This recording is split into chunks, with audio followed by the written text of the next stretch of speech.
क'क्राझार जिल्लानि रामफल हालामनि मोनसे जौगानाय सोलोंथाइ फसंथान जायखौ जोङो इउएन एकाडेमि होननानै बुङो। इउएन रामफल बिल इउएन एकाडेमि दिनै गार्जेनफोरखौ लानानै मोनसे पेरेन्टस डे बिथांमोना लादों। बिबान जोंनि दैदेनगिरिफोरनि सान बेवहाय बिथांमोना आंखौ लिंहरदोंमोन, फैनानै मोजां मोनदों। आरो दुलाराय बर' फरायसा आफादाबो जों मोनसे बाथ्राखौ जों अराय फोथायो जे सोलोंथाइया जौगानांगौब्ला आरो मोजां फरायसाफोरा गुन गोनां सोलोंथाइ मोननांगौब्ला बेवहाय जोंनि फरायसाल' टिचारल' जानाय नङा, जोंनि बेवहाय गार्जेन, जोंनि फोरोंगिरि आरो जोंनि फरायसा आरो जोंनि जायफोर समाजनि जायफोर संगठनफोर दङ, बे मोनब्रै सुबुङा, साब्रै सुबुङा जुदि सामलायलायनानै मोजां जुदि जों सोलोंथाइखौ लांनो हायोब्ला आं सानो बर' बिजोंनि जि आथिखालनि थासारि बेखौ जोङो 20 बोसोर 30 बोसोरनि उनाव दुलाराय बर' फरायसा आफादा मोनसे थांखि नुदों, जों थांखि लादों आरो बे थांखियाव जों सहैनो हागोन होननानै जों सानो। ओंखायनो दुलाराय बर' फरायसा आफादा बर' हारिखौ जुदि जों जौगाहोनांगौब्ला सोलोंथाइनि बिथिङाव जौगानांगोन। मानोना आथिखालाव जों नुदों दासिमबो बर' हारियाव सोलोंथाइनि हारा अनलि 45, 45, थारमाने 100आव जोङो 45 जनाल' लेखा रोङो, 55आनो जों लेखा रोङा। जों आसामनिखौ नायदों, आसामनि सोलोंथाइ हारा आथिखालाव 89.5, 90 आरोखि।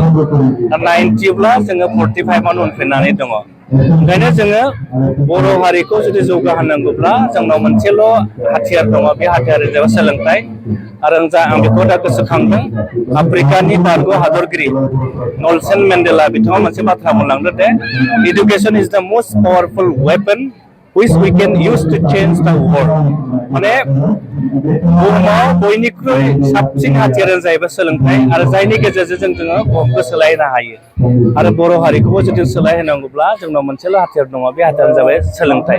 आरो बिनि थाखायनो जों दुलाराय बर' फरायसा आफादा फैबाय थानाय जोङो 2 बोसोराव बर' हारिनि सोलोंथाइखौ बांहोनो थाखायनो, सोलोंथाइनि हारखौ बांहोनो थाखायनो जोङो 2021 मायथाइयाव जों मोनसे गोदान मावथांखि लादों। आरो बे मावथांखियानो जाहैबाय mission skill and quality education आरो गुन गोनां सोलोंथाइनि मावथांखि।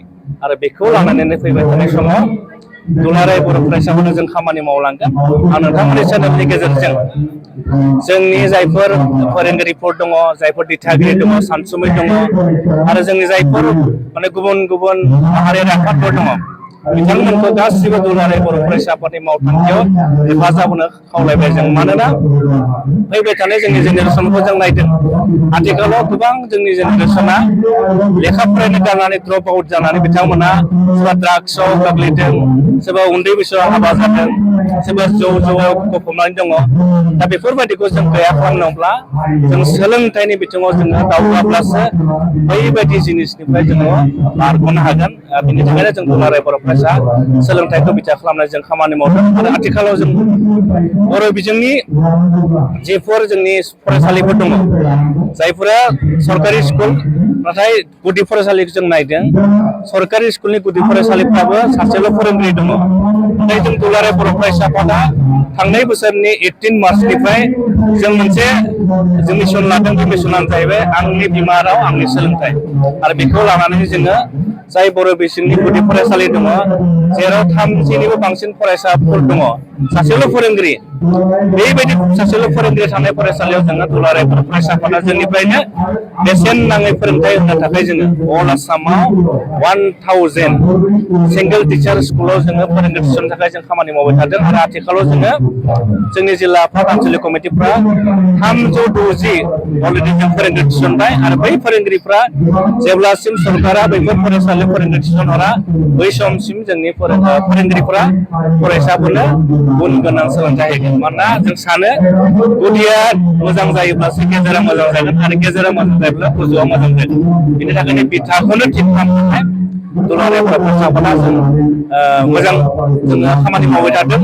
आरो मोनसेल' खावलायबावगोन आङो, आथिखालाव आसाम सरकारा मोनसे थांखि लादों, जाय बर' बिजोंनि एलपि स्कुल गुदि फरायसालि, बिमा राव फरायसालिनि गुदि फरायसालि, जेराव फरायसाफोरा खम जालांदों, बैफोर फरायसालिखौ बिथांमोना मार्च आप खालामनाय खोथा सिन्था खालामबाय थादों। थारमाने मोनसे गामि खाथियाव मोनसे गामिनि फरायसालि दंब्ला मोननैबो गामियाव जुदि फरायसालि अनजिमाया खमब्ला बै गामि मोननैनि फरायसालिखौ सरजाबनानै मोनसेल' फरायसालि खालामगोन आरोखि।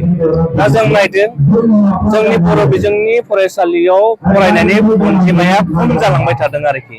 ओंखायनो आं बिमा बिफाफोरखौ खावलायगोन जे नोंथांमोननि गामिनि गुदि फरायसालिखौ फोथांना लाखिनांगौब्ला नोंथांमोना गावनि खुदियाखौ गामिनि गुदि फरायसालियाव फोरोंथारनांगोन। नङाब्ला आसाम सरकारा 2 बोसोरनि उनाव नोंथांमोननि गामिनि गुदि फरायसालियाव फरायसानि अनजिमाया खम जायोब्ला बै नोंथांमोननि गामिनि गुदि फरायसालिखौ बिथांमोना गुबुन फरायसालिजों मार्ज खालामनानै मोनसे सिन्थाधाराया बिथांमोना सोलिदों। नाथाय जों एबसु आरो बर' थुनलाइ आफादा 2 बोसोरनि थाखाय जोङो सरकारनि सिद्धान्तखौ जोङो बिथांमोनखौ होबथादों। बिथांमोना जोङो 2 बोसोर टाइम होदों। 2 बोसोरनि गेजेराव जों जुदि एनरलमेन्टखौ जों बांहोनो हायाब्ला बेफोर फरायसालिया थैगोन आरो रोखा। आरो बर' बिजोङा थैलाङोब्ला बर' रावाबो थैलांगोन। बर' रावा थैलाङोब्ला बर' थुनलाइयाबो थैलांगोन। बर' थुनलाइया थैलाङोब्ला जोंनि हारिमुआव थैलांगोन। आरो गासैबो थैलाङोब्ला जों जे बर' होननानै गावखौनो दुगायोना सानसे समाव बर'आबो जारिमिन जानानै थागोन आरो। ओंखायनो आं खनसेबाव गासै बिमा बिफा दिथागिरि नोंथांमोनखौ गावनि बर' बिजोङाव फरायनो थाखाय आं खावलायहरो। जोबोद दुखुनि बाथ्रा थांनाय बोसोरावबो बर' बिजोंनिफ्राय मेट्रिकआव टप 10खौ जों मिजिंथिदोंमोन, नाथाय जों मोननो हायाखिसै। जोंनाव मोनसे रेकर्ड दङ 2017 मायथाइयावल' बर' बिजोंनिफ्राय सासे फरायसाया अल आसामनि टप 10 मासियाव ओरैनो हादोंमोन आरो बे फरायसायानो जाहैबाय बिबुंसार बसुमतारी 96.67% लानानै। दा थांनाय बोसोरावबो सानै फरायसा मनदिप बर' इउएन एकाडेमि खोराबारि आरो दिपक बर' कुमारिकाटा इउएन एकाडेमि खोराबारि बिथांमोना 97% लानानै उथ्रिसारनो हादोंमोन। नाथाय 2020 मायथाइनि बाथ्रा बियो 2022 मायथाइयाव लयेस्ट टप 10नि काट अफआनो जाहैबाय 98%। नाथाय जोंनि फरायसाफोरा 97 मोनदोंमोन, 6 मार्क्स खम मोनदों। नाथाय जोंहा मोनसे फोथायनाय दङ 2024 मायथाइनि मेट्रिक परिखायाव बर' बिजोंनिफ्रायबो फरायसाफोरा टप 10 मासियाव होनो हागोन जोंहा फोथायनाय दङ। आरो बेनि थाखायनो दुलाराय बर' फरायसा आफादा मोनसे जों फोसावदों जाय बर' बिजोंनि फरायसाया मेट्रिक आनजादाव बर' बिजोंनि टप 10 मासियाव होनो हायो बे फरायसानो दुलाराय बर' फरायसा आफादा नोगोद 1 लाख बान्था होनाय जागोन होननानै जों फोसावना दोनखादों। आरो इसोरा अनोब्ला जोंनि फोरोंगिरिफ्रा खस्थ' खालामोब्ला जोंनि फरायसाफ्रा गोब्राब नाजायोब्ला 2024 मायथाइयावबो बर' बिजोंनिफ्राय आसामनि टप 10 मासियाव होनो हागोन होननानै जोंहा मोनसे मिजिंथिनाय दं। गिबियाव आङो बड'लेण्ड बुब्लिनि गासैबो बिबानगिरि मेडिया पार्सनफोरखौ आंनि गोसो गोरबोनि अननाय आरो सिबिनायखौ जासिदों। आरो बड'लेण्ड बुब्लिखौ नायगिरि गासैबो रायजो राजाफोरनिसिमबो आंनि बोसोर गोदान इंराजि 2024 मायथाइनि गाहाम हामलायथिखौ जासिहरग्रोनाय जाबाय। दा जोङो देग्लायहाय रामफल बिल्ड इउएन एकाडेमिया सेथि खेबनि थाखाय जोथोनगिरि सान फालिनाय जादों। आरो बिनि ओंथियानो जादों बेनो जे जोङो आथिखालनि फरायसाफोरखौहाय फरायनाय बिथिङाव मोनसे दोहौ लाबोनो थाखाय जे फरायसाफ्रा आजिखालि बबे बिथिंजों थांगासिनो दं बेनिफ्राय जों एसे दोरोद होनो। जेरै दानि बोथोरा ओरैबायदि जादों जे फरायसाफ्रा बायदिसिना समाजा जायखौ मुगैयो ड्राग्स जौ जुवा बायदिसिना बेवहाय बिथांमोना गोबां फरायसाफ्रानो बेवहाय गब'नानै दङ। नाथाय बिसिम बे फारसे थाङा बेखौ नोजोर बोनानै मोनसे मेसेज होनो थाखाय जाहाथे बेफ्राव गोरोबहैया बेनि थाखाय नैबे दिनैनि जे हाबाफारियाव मोनसे फरायसाफोरखौ समायखिरा लाहोदों।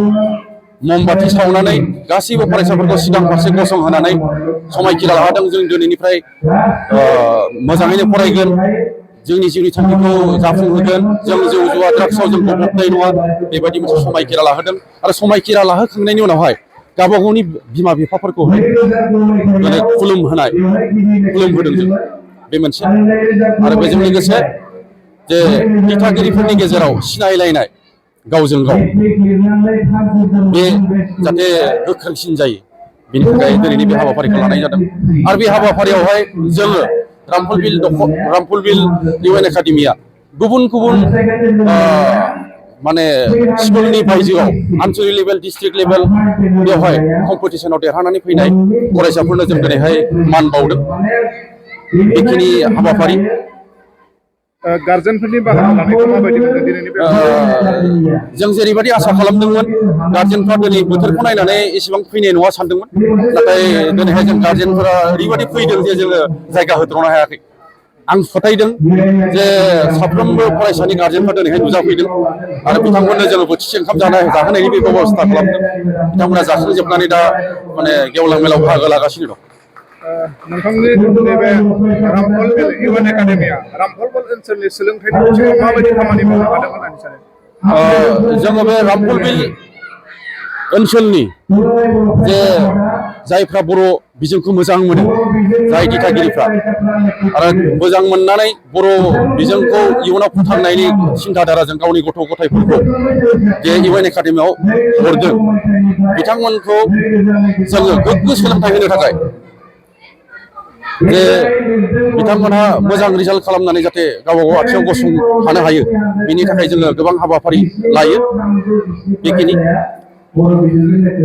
बेसेबांखिनि जाफुंसारदों रिजाल्टआ जे बोसोरे बोसोरे फार्स्ट डिभिजननि अनजिमाया बांबोगासिनो दं जोंनावहाय रामफल बिल दख'रानि सिङाव गासै 9टा हाइ स्कुलफोर दं बेनि गेजेराव जोंनि इउएन एकाडेमियानो बांसिन इउएन एकाडेमिखौ दिनैसिम फेजेननो हायाखै माने थांनाय बोसोरावबो जोंहा 49 जन फार्स्ट डिभिजन पास जादों बेनि आगोलाव जोंहा 35 जन जादों बेखिनि